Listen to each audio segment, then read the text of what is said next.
Palou's season for the ages continues. Incredible! As he looks to move one step closer to matching the single-season wins record in Milwaukee. Sunday at 2 Eastern on Fox. Welcome to the fastest racing on Earth. We are racing! You're so focused on one thing. Win, win, win, win, win.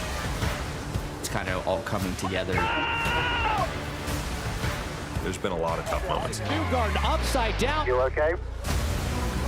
Everyone thinks it's their year. It just simply wears on you. Wow! It is the hardest thing to win in IndyCar. Championship game is on. Road to the IndyCar Championship, streaming August 31st on Fox Nation. Sign up at foxnation.com. Well, it is the penultimate round of the 2025 NTT INDYCAR Series, and we are at the fabulous Milwaukee Mile circuit here in Wisconsin. The weather is pretty glorious right now, pretty warm out there, 77 degrees, track temp up at 108 degrees. We have 2 short track ovals to finish the season. And before we race on Sunday first, we must qualify 2 laps around this 1 mile oval to set the grid for the penultimate race of the season. Will Bugs and Townsend Bell and James Hinchcliffe with you as always. Guys, we've had a practice session this morning. Interestingly, 3 Penskes looking very racy out there at the end of what has been a difficult season for them. It has, but in every short oval, Penske has been the measure. Suddenly you guys got taller, by the way. I think you got really shorter. Interesting how this is playing out. But Team Penske, just as strong as they appeared at Iowa, at Gateway, and they have come to fight once again for their first oval win of the season. But qualifying here at Milwaukee, let's face it, it is, if you've ever stood in the backyard, had the rock at the end of the string and start whipping that thing around, that's the challenge right now for 2 laps. And if that string breaks or you lose traction, this place is punishing. And look, you can make up positions here in the race. Both lanes do work. We get some great side-by-side action. But Townsend, if you can start up front, it does make your day that much easier. And I've got eyes on Josef Newgarden already. He was quick in practice. He's led 329 laps on ovals this year without a win. Largely without, or not from his own doing. He's had a couple great opportunities at Gateway and at Iowa. I think he really wants to get that duck off his back after what his teammate Will Power did last time out in Portland. But right now, it's all about this guy, Jacob Abel, 21st in practice, but at the bottom of the point, so he'll roll off first here in that Miller Lite car. Best qualifying on an oval this year was 21st. Back at Gateway, best qualifying position this year is 21st at Laguna Seca and at Gateway. So off he runs in this beautiful livery, carrying the number 50 this weekend as opposed to his normal 51 to celebrate 50 years of Miller Lite. Watching that hybrid usage here, 100% as he comes off turn 4. He'll fully deploy for the end of lap 1. What does that do for him? 156.1. So for reference, Newgarden quickest at a 161.0 in practice. Interesting, used about 40%. So short squirts on the hybrids, regenning through the corners, deploying on exit, and again another 40% usage over the line for Jacob Abel gives him an average over the 2 laps of 156.599. Next up, Devlin DiFrancesco, 15th fastest in practice. The Rahal team not overly confident coming onto the ovals at the end of the season. They have been road course specialists this year, but Dev and Graham both looking pretty impressive. And again, I think this team coming here and testing a few weeks back is going to pay huge dividends here with only an hour of practice. That was interrupted by a few stoppages for track inspections and cut tires. So this team, these drivers by far have the most kind of relevant and recent track experience here, and hopefully that'll translate. And I already see progress, guys, in practice. If you look back to Gateway and both Iowa races, DiFrancesco 23rd at Gateway, 19th in Iowa 1, 25th in Iowa 2. Graham Rahal finishing several laps down on the short ovals as well, really struggling as an organization. They're already looking so much more comfortable and confident just in practice. DiFrancesco 15th, Graham Rahal was up in 6th. Big opportunity to right the ship here on the short ovals to close out the season. Decently back to throttle, pretty quick, and look at the warm-up speed. Confidently. 158.4. That would put DiFrancesco, you know, right at 14th or 15th on practice speed. Let's see what we can do here. Solid. It's a 159.3 for lap 1 for Devlin DiFrancesco. 161.0 as Townsend saying.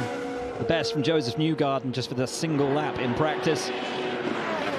See that 172 miles an hour turning into turn 3 before he cracks the throttle. But again, Townsend looks confident getting back on the power. Way better than they have. And the key is going to be, can they stay there on race paces? Lap 2, a 158.6, the average of 159.0. So for me, can they hold together on race trim over a 60-lap stint and try to finish on the lead lap? That'd be huge progress tomorrow. Yeah, massive. Next up to attempt it, Stingray Rob. And guys, this is very unusual for an oval track in that it drives more like a street course. You know, we say it has no banking, but 9 degrees. It's not nothing. It's not nothing, but it sure looks like nothing and feels like nothing when you're out there. I think that's the big one, is the feel from inside the car. You don't drive down the front straight looking to turn 1 and see a wall of asphalt like you do at a high-banked oval, call it a Texas or an Iowa. Here, it really does just look like, you know, turn 11 at Mid-Ohio. And that's what makes this place so intimidating, Will, is if something goes wrong, you just go off on a vector, hard vector into the wall. There's no banking to sort of take your glass ball, your marble, and kind of roll it through the cereal bowl, if you know what I mean. It just sings off with very unforgiving angle. As we were saying, 2 flying laps here. It means you get the lap out of the pit. You get 1 warm-up lap and then into your 2 flyers. But as you were intonating there, Townsend, not great through 1 and 2. No, that was a bit of a rough throttle trace there. Struggled to get back to it. Looks like in 1 and 2 at least, battling the front end. Just doesn't have that grip to kind of pinch it down in the second part of the corner. I mean, solid Bornham up speed, though, to 158.2. Goes a tick quicker there. We can just see his confidence getting back to throttle. Nothing like what we saw at DiFrancesco earlier.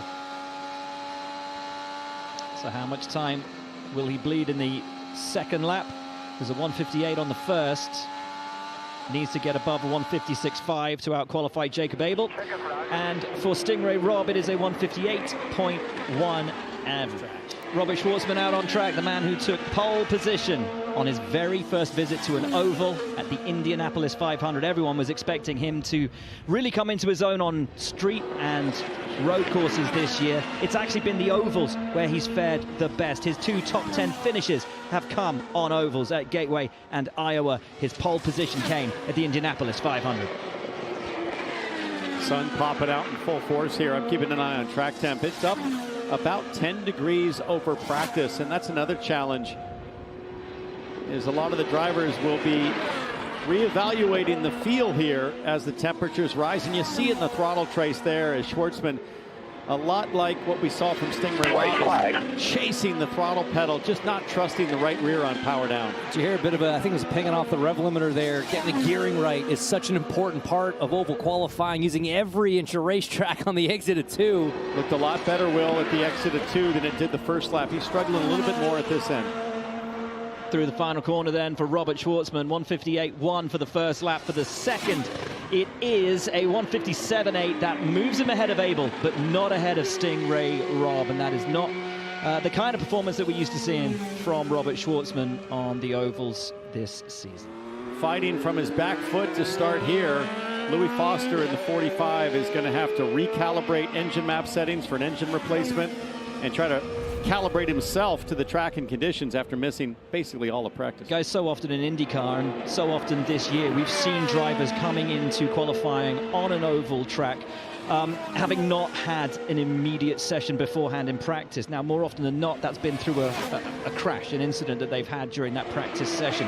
Would you rather come in having had a fast car that unfortunately you've made a mistake with and put in the wall, or, as Louis Foster has, absolutely no running at all? Neither of them are ultimately where you want to be, but which one is more beneficial?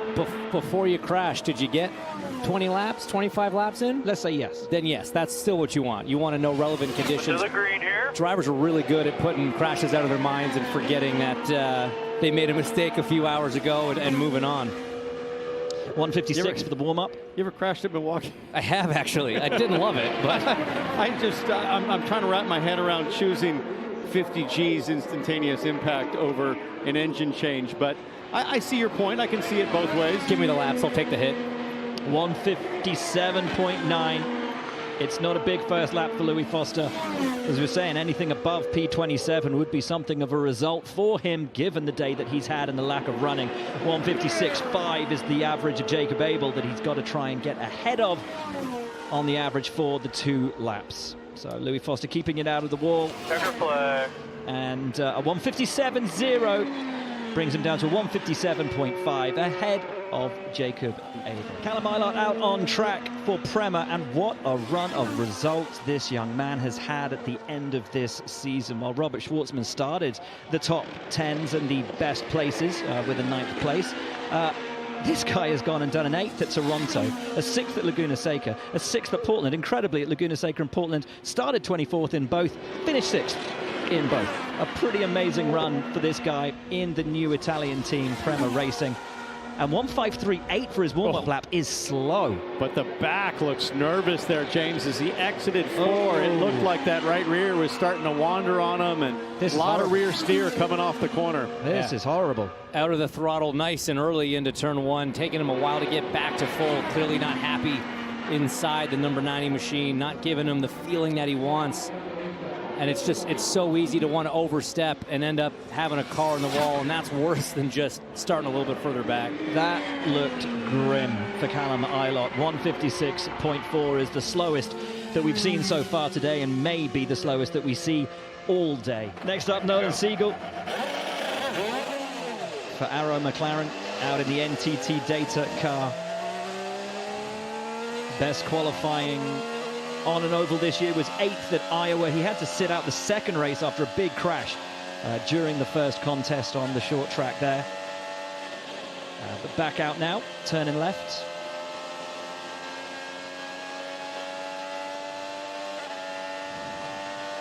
Qualified 11th here last year. Knows how to get his way around Milwaukee.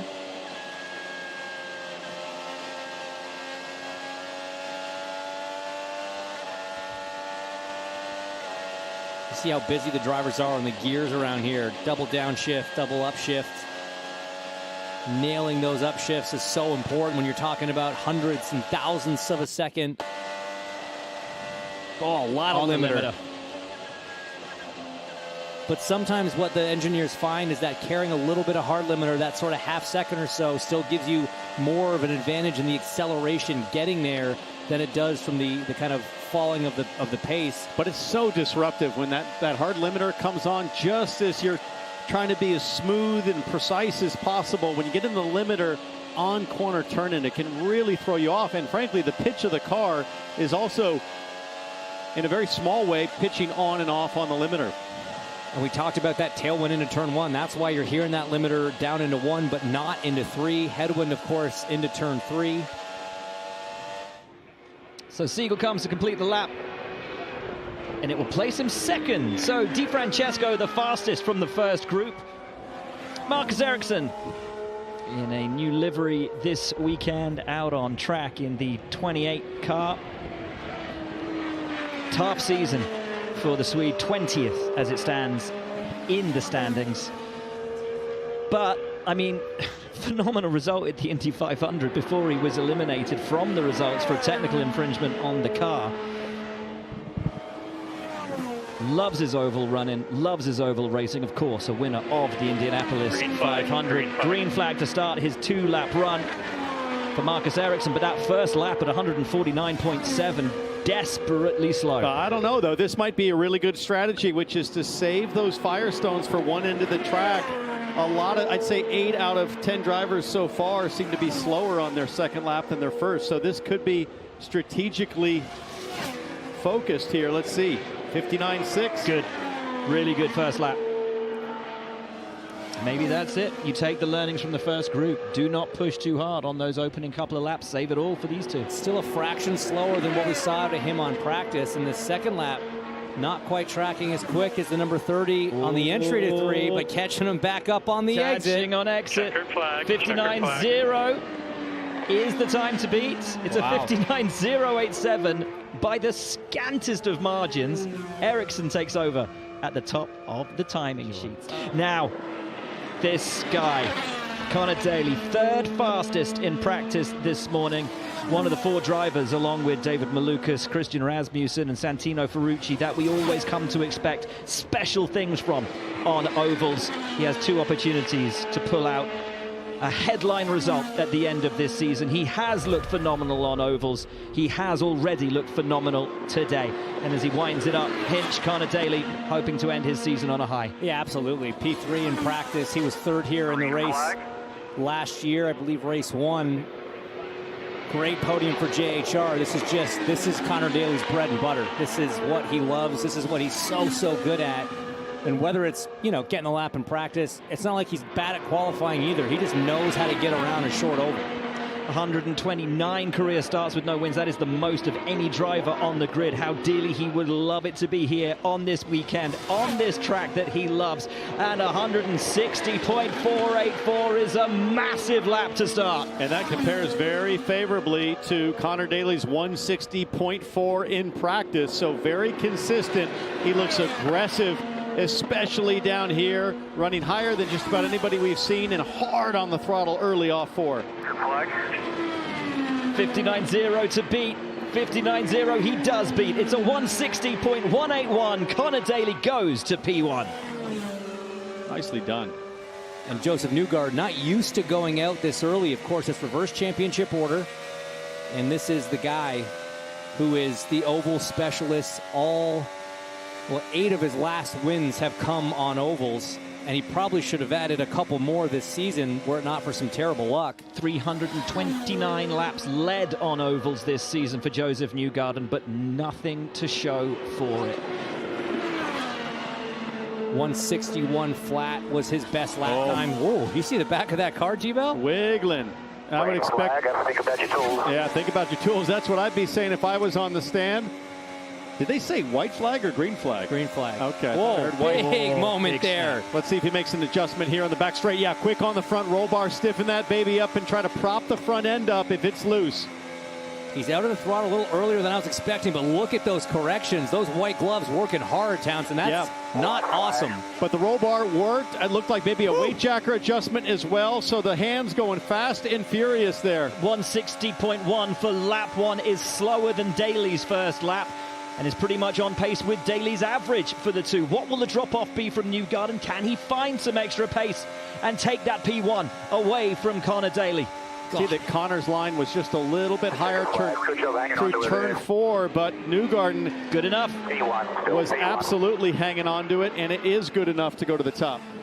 Kiffin Simpson, who actually started his open wheel career the same season that Alex Palou, his teammate, started his IndyCar career. This is only his 6th season in open wheel racing. He has come on leaps and bounds this year, had some brilliant results, a podium in Toronto, his first in IndyCar, learning from his 2 champion teammates over the line for Kiffin. It is an average of 158.132, and that's good enough for 7th at the moment. Now, what has Alexander Rossi got?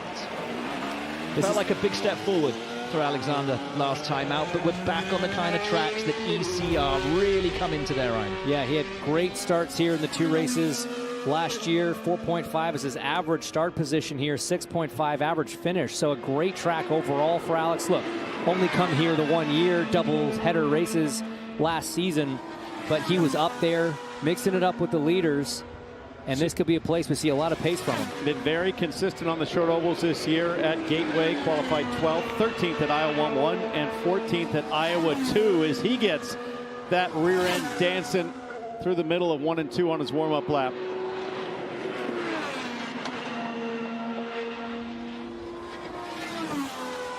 Rossi with the season's best of 5th last time out at Portland. How much can he bring that confidence? You hear it on the limiter again on the run into 1. Oh, slides up a little bit high.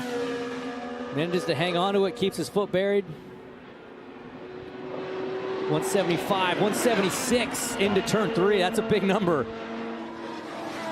Minimum speed of 149. That's one of the best we've seen. Depletes all his hybrid. Can only regen up to about 35%. 159.9 is not the best that we've seen. It's about mid-pack from what has already been less than half the field. I mean, not too far off, though, of Josef Newgarden's current top time of 160.3. So provisionally third. We'll have to see what lap 2 looks like. Can he keep the speed up? No. No, but it's a good run overall. P3 for him of a 159.3. Now for one of the surprise packages of the day so far. Graham Rahal up in the top 6 in practice on a track type where traditionally his team have not gone well this year, but really leading the way for them in practice after a brilliant result last time out in Portland, making up 18 places. And we saw in Iowa how much this car, particularly under Graham Rahal, just dropped like a stone during the races. It seems they've found something. They've been able to modify this car in a way that is more adaptable to the ovals arriving here. At least on one lap performance. We won't really know until final practice a little later this afternoon, and certainly in the race tomorrow. But I will say, watching DeFrancesco's hands earlier, he seemed to be pretty confident with the teammate car. Graham Rahal warm up 156.6. That's encouraging. And to your point, Townsend, from earlier, how early Dev was able to get back on the throttle. Got Newgarden's ghost car here for Graham to chase. Oh, wow, guys, corner's good. It is on. It is on for Graham Rahal. Wow. Could it be? 160.5. Cloud cover may have brought the temperature down just a notch. That'll play into his hands. Newgarden ahead now. It is nip and tuck between Rahal and Newgarden. And he'll have seen that number on the dash. He'll know what Josef's time was. He is so good through turns 3 and 4. Wow, and the exit for Rahal, it's looking nice. It's going to be close between Rahal and Newgarden for the 2 laps. It takes him to third. A very tidy and impressive run from Graham Rahal. Santino Ferrucci, one of those drivers we're expecting big things from this weekend, did not look good in practice. Mired at the bottom of the times for the majority of the session when he put on the fresh tires. Only made his way up about as high as 22nd at best. Let's see what his qualifying run can do for him. 153 for the warm-up. Now I'm going to say something here, and I mean it the nicest way possible. I almost hope he doesn't qualify that well. I know that means he's going to move all the way to the front and put on a show for us tomorrow in the race. Because I don't care where this car starts, I know where this driver can drive it to. Well, he does it with such creativity, especially here at Milwaukee. It offers a broad canvas for the artist to go to work, and he did it last year by using the low line earlier and more aggressively than anybody else in the field. A few drivers took note later on in the race, but Ferrucci was working the slide job to great effect. And guys, I like the balance from his race car. It looks tidy. Might not be the fastest thing out there, but the hands look predictable. Or whatever he has on his palette, he is going to need some bold brush strokes tomorrow. Santino Ferrucci right at the very rear of the field, 158.6.8, the best that he can muster. These guys.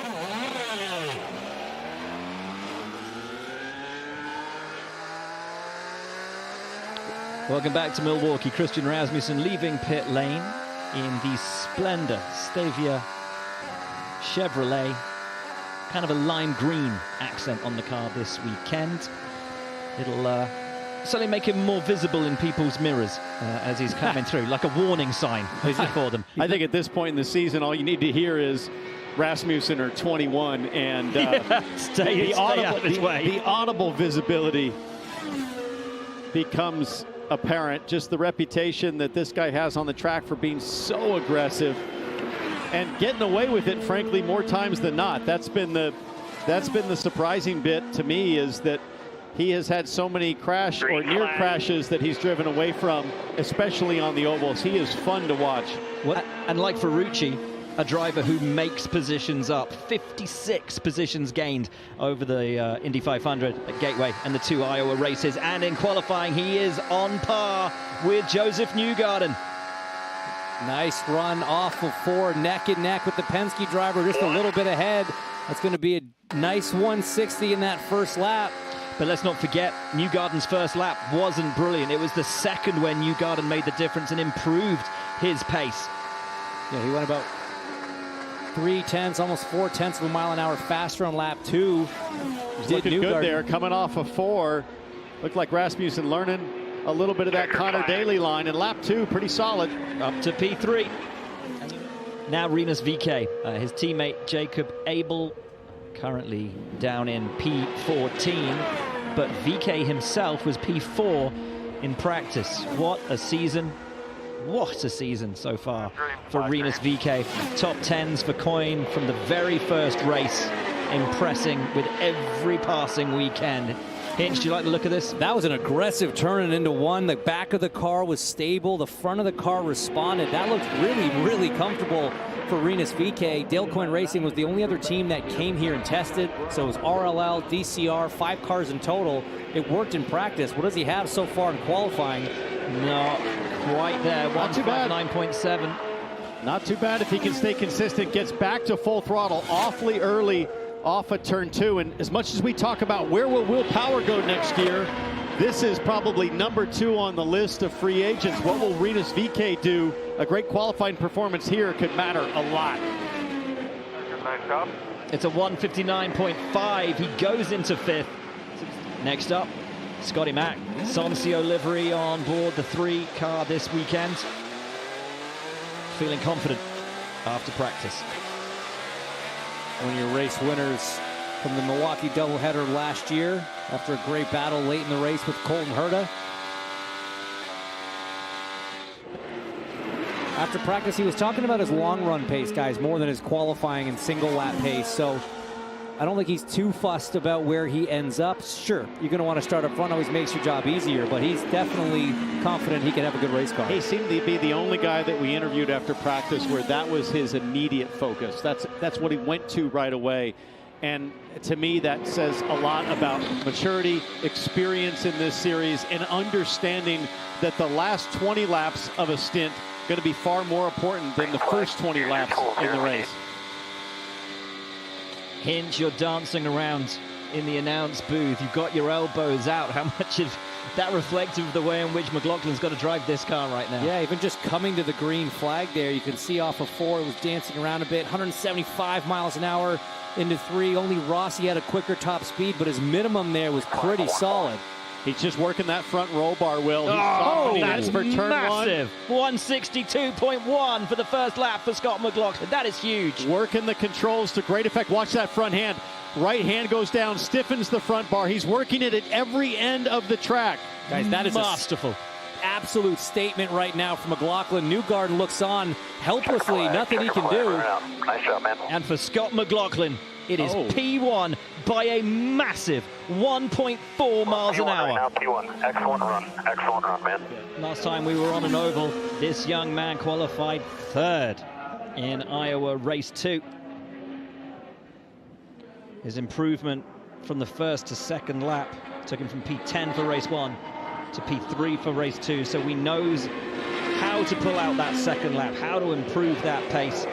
The driver rumored to be taking the seat of Will Power at Penske in 2026. He has become seen as something of an oval specialist.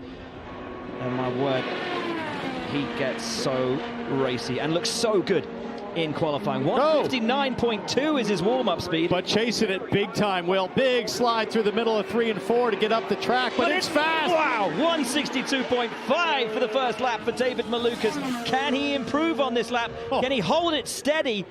I can't believe he held the pace with the big slide right here. Through 3 and 4. David Malukas. Yes. My word. Tracking back. My word. David Malukas over the line and takes pole away. Wow. 162.2. I promise you, Scott McLaughlin was not expecting to be usurped so quickly after that kind of margin he had. But let's take a look again at this moment. You want to see what courage looks like right here? That thing is right up at the narrow edge of the top side of the groove, and he just hangs onto it. Spectacular stuff for David Malukas. With the exception of Gateway, qualifying on ovals hasn't been a happy hunting ground for Colton Herta this year. 23rd and 19th at Iowa, 27th for the Indianapolis 500. But it was a top 10 at Gateway. What can Herta do today? Needs a strong finish to his season for Andretti in a season where he has not won a race and told us the other day. Big slide, huge slide. Oh, my off the brake. Goodness. What a save that was from Colton Herta. I thought for sure he was going to be in the wall, James. That was That was unbelievable. Incredible car control, working the steering, working the throttle. You could hear him just trying to keep it going. He's got to finish this run in case there is a driver that crashes, but let's see it again, guys. I mean, this guy did it in the Indy GP in the wet a few years ago, a replay we still watch, and oh my word, look at that. Look at that. Incredible. Okay, lap 197. There's room to build from that. And look, they told him more understeer in 1 and 2, and then all of a sudden he's sideways off of 2. I wonder if he maybe made an adjustment in the car, went too far with the tools, but he's going to finish this run, the right thing to do. But man, he'll still be catching his breath when he comes in. 134. Nobody's done that. Nobody's gone 40 miles an hour quicker. That was 1 over 2. That's huge. 134 is lower than his heart rate right now, I promise you that. What about this guy, Marcus Armstrong? A strong run in this latter half of the season. It's been an impressive year from him, more impressive than the taxi ride he gave to Hinch, myself, and Jack Harvey yesterday around this circuit. He's not taking the line that he did with us in the car. He looks pretty good as things stand. You can catch it on social media if you wish to. It was terrifying, not fun in any way. Car looks pretty sporty. I was conveniently on a flight delay for that one. Lap 1, 158.2. Solid, not spectacular, but not the worst, not the best. Working that hybrid yet? No, still 68% charged. Entering turn 4, it's going to get him all the way up to 100%, and he'll hopefully deploy here. There it goes. Rapid deployment of the hybrid. Check your flag here. It's an improvement on the second lap and up to 11th. Green flag. It's high, 179 on entry to 1. Oh, hunting a little bit there mid-corner, but nowhere near the patch that Colton Herta drove over and then had a big sideways moment. Just a couple of laps to go. He's gone. This will be in the wall. Not as big as it could have been, and both Meyershank Racing and Rosenquist will be thankful for that. Rear wing damage, day done, and that is why Colton Herta finished his 2 laps. The prospect of someone losing it. Wow. And that's the angle that is so brutal here at Milwaukee, given the just 9 degrees of banking. Yeah, just straight back, barely any energy absorbed from the side of the car, the suspension, that goes right to the driver. Well, if it's balance regulated or not, but Malukas did use his gear there in turn 1. Just got back to power really early. Interesting. There you go. Information from that. Proof of the Penske Foyt Technical Alliance. He's getting some feedback there on what Malukas did from a gear strategy standpoint. But then shadows now in 3 and 4. Tremendous cloud cover to get the track temp down. It's reading 112 right now, the hottest of the day. But it matters. The cloud cover for Will Power looks ideal. One last time out. Will Power. The questions remain. The doubts about his pace and prowess. They've never been a question. Green flag. Let's go on board with Will Power into 1. You're shaking your head, Hinch. Not pretty, not pretty. Had to fight that throttle. He was stabbing at it. A little twitchy on entry into 3. I don't know. I don't think that downshift out of 2 was expected. You're hitting limiter. 161.3, still pretty solid. That's faster than Newgarden. Dude, it's not slow, but it's not pretty. He is battling that thing. Adjustments now to the front bar, a little stiffer.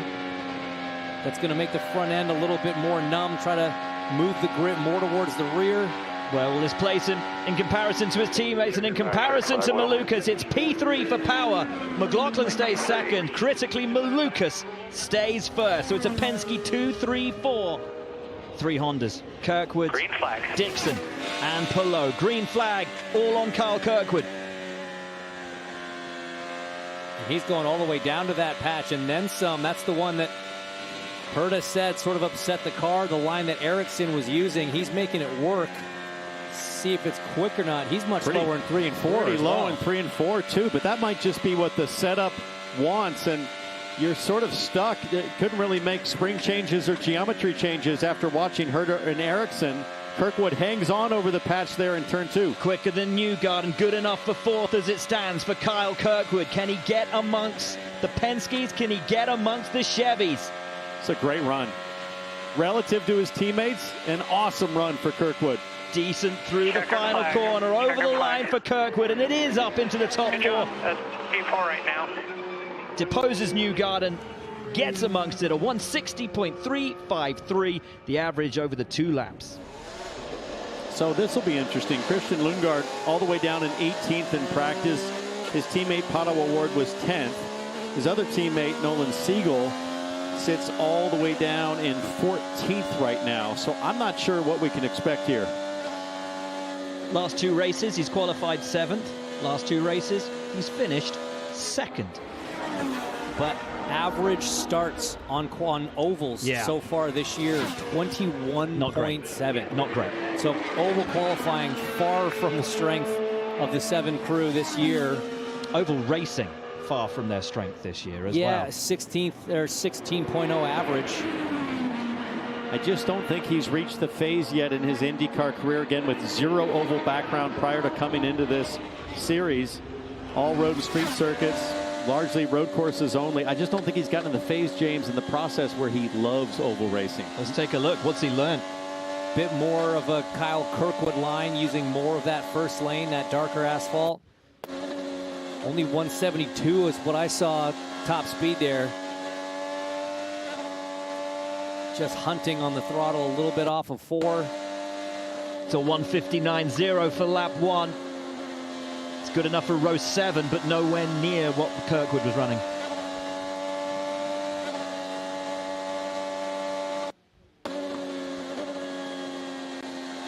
Needs to keep it in. It's going to be pretty close to that average. Nothing spectacular, but it was steady as Lundgaard goes 158.8. And that's good enough for 14th. Dixon, never been on pole here at Milwaukee, but his best qualifying came all the way back in 2007. A second. Won here in 09. But looking to grab his 2nd win of the season.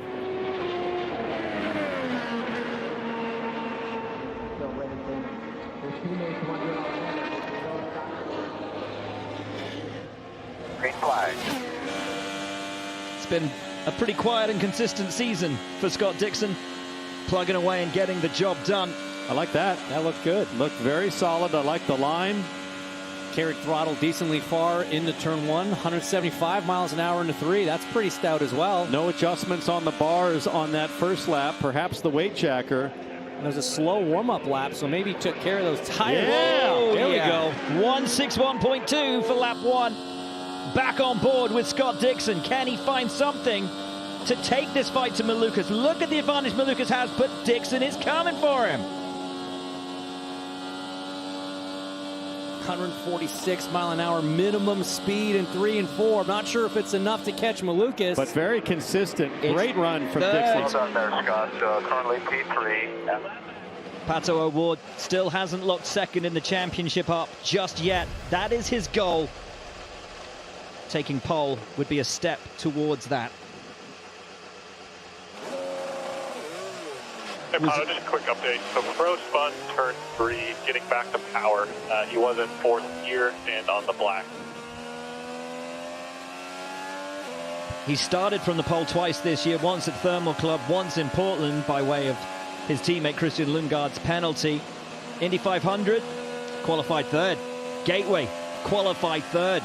We know how well he goes on ovals. Can Pato go back to the front row for the first time on an oval this year?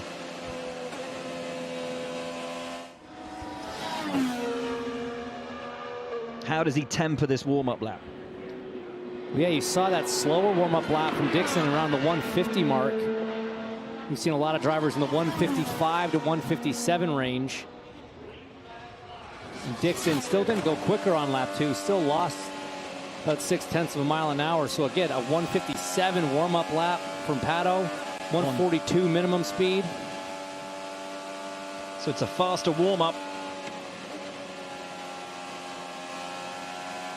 Balance looks pretty good, guys. That was a nice minimum speed, just rolling Flag, that white flag. kind of lane and a half. Oh, and it's close. It's a 162.5. That's a massive first lap for Pato O'Ward. If he can maintain this pace for 2 more corners, O'Ward will nick the provisional pole away from David Malukas. 162.551. O'Ward's first lap. 62.256. Malukas' average over the line for O'Ward. Is it enough? It's not. O'Ward goes second, 162.0, and only the champion can now deny this man his first ever IndyCar pole position. Only one man can deny him. It's the champion, Alex Palou. And guys, how much will Palou just be loose, free this weekend, knowing that title is wrapped up? He doesn't have to worry about that anymore. He could just go out and have fun for the last 2 weekends. Yeah, but he keeps it in such a narrow window mentally all season long, even when he's leading the championship and it's still on the line. Palou is better than anybody in this field at the mental temperament required to execute and focus on the process, not get outside of the box and think about points too much, think about big picture. He is in the moment, and I think he's doing that again this weekend. He told us, James, no celebration yet. We've won the championship, but we will wait till the season is over. This guy wants 10 wins on the season. And he's got the benefit of that information from Dixon. Dixon 12th in practice, Palou was second. So if he already has that natural offset, a little bit of knowledge from his teammate, again, slow warm-up lap, 151. That's 6 miles an hour slower than Pato O'Ward. Saving those Firestones for when it matters. And look at the tracker, Will. Oh my. He's ahead, and not just by a bit, by 1.5 car lengths. Alex Palou, 163.297 for lap 1. And massive run from Alex Palou. He'll see that speed on his dash, and he'll be so excited, rubbing his hands together. 2 corners to go to keep it up and take pole here at Milwaukee. David Malukas watches on, biting his nails, nervous as anything. Malukas or Palou? It's the champion. Malukas will have to wait, because wouldn't you know it, in 2025, there is no beating Alex Palou. Alex Palou's season for the ages continues. Incredible. As he looks to move one step closer to matching the single-season wins record in Milwaukee. Sunday at 2 Eastern on Fox. Welcome to the fastest race